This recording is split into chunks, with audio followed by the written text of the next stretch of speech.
నషాముక్తి భారత్ ప్రతిజ్ఞను నగరపాలక సంస్థ ఉద్యోగులు చేపట్టారు. సోమవారం కేంద్ర రాష్ట్ర ప్రభుత్వ ఆదేశాల మేరకు నషాముక్తి భారత్ పై ప్రతిజ్ఞ కార్యక్రమం నిర్వహించారు. నగరపాలక సంస్థ కమిషనర్ భావన ఆదేశాల మేరకు నగరపాలక సంస్థ మేనేజర్ కర్ర సత్యనారాయణ సోమవారం ఉదయం కార్పొరేషన్ ఉద్యోగులందరి చేత నషాముక్తి భారత్ ప్రతిజ్ఞను చేయించారు.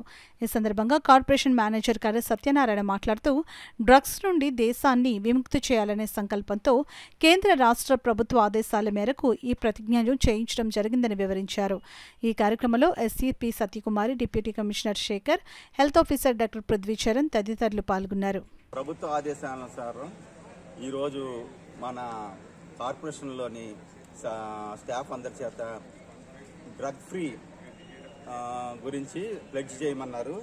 ఆ విధంగానే మన ఆంధ్రప్రదేశ్లోని, మన కాకినాడ జిల్లాలోని, మన కాకినాడలోని యూత్ అందరి చేత కూడా ఈ డ్రగ్ ఫ్రీ గురించి నషాముక్త్ భారత్ అభియాన్ ప్లెడ్జ్ తీసుకోవడం జరిగింది.